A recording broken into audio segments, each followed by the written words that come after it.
a massive landmass larger than Australia and Europe, yet it has no native population. A 10-meter tsunami, superheated atmosphere, and nuclear winter. Antarctica would never ever be the same.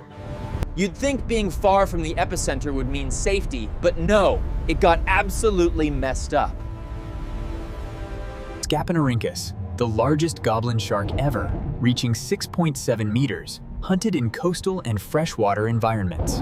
In murky water, you might not see it, but it could still sense you using your electrical field.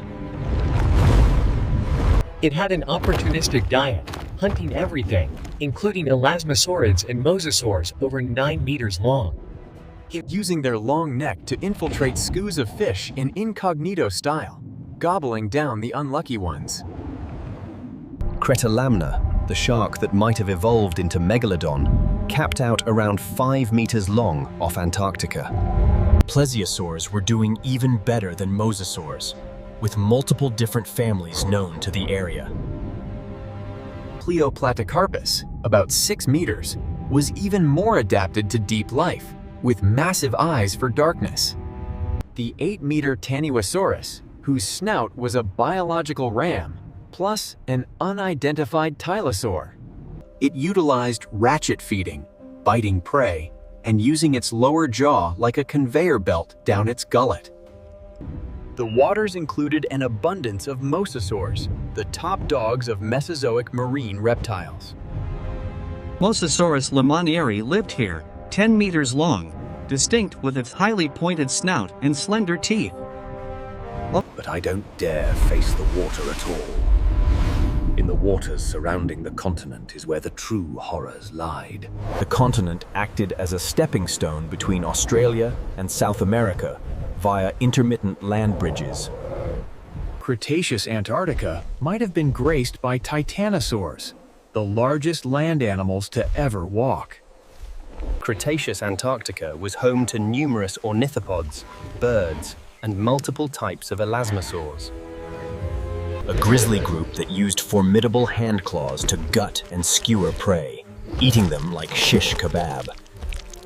At least one other carnivorous theropod lived here, estimated at 2.4 meters tall, likely a Giganotosaurus megaraptoran.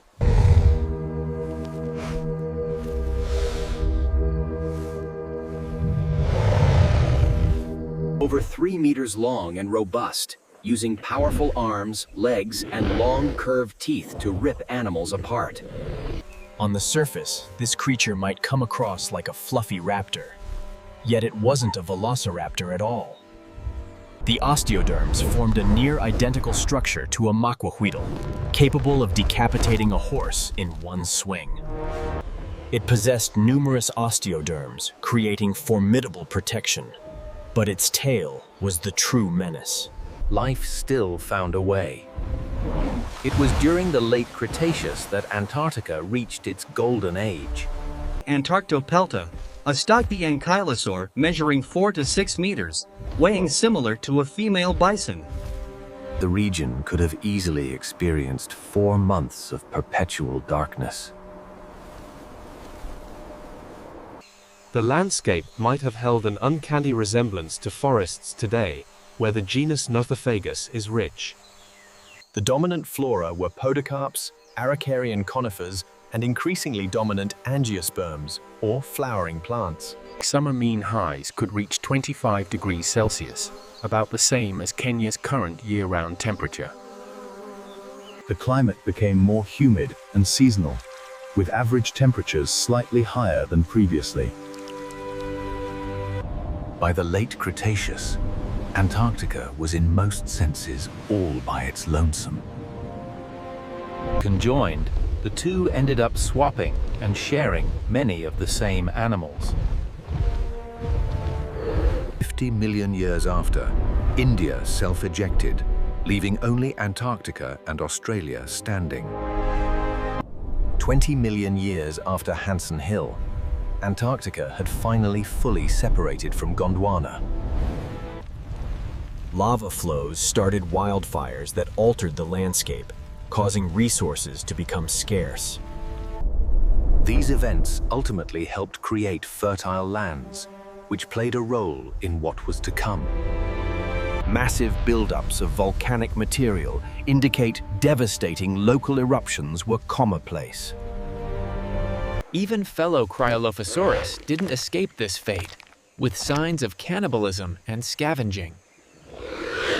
Equipped with powerful arms and claws, plus inward curving teeth designed to securely hold prey. Non-dinosaurs such as tritolodontids and cynodonts could have been prey, especially for juveniles. Cryolorus likely fed mainly on dinosaurs, evidenced by bite marks found on specimens. Mature specimens measured 7 meters long, weighing up to 2/3 of a ton, the largest Antarctic land predator ever. Today, a human could walk forever and expect not to get eaten. During the Jurassic, totally different story.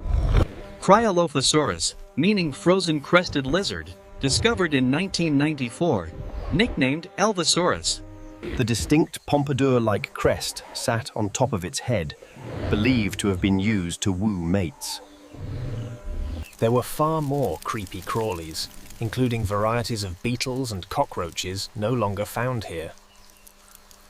Allosaurus was significantly larger, up to 6 meters long and similar in weight to an Asian elephant. Primitive sauropodomorphs lived alongside true derived sauropods, like ancient humans living amongst us. Dinosaurs such as prosauropods roamed, primitive and surprisingly small, no larger than a deer. The best studied Jurassic formation is Hansen Hill, located on Mount Kirkpatrick, dating to the Middle Sinemurian. The climate was far warmer, around 17 to 18 degrees Celsius, similar to southern Chile. Given its attachment to the rest of the world, the arrival of fauna was inevitable. Rivers, lakes, streams, and swamps peppered the surface, creating an environment friendly to life.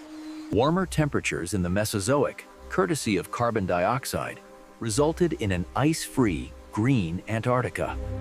Instead of glaciers, lush forests dominated by ancient conifers, ferns, and benatites covered the land.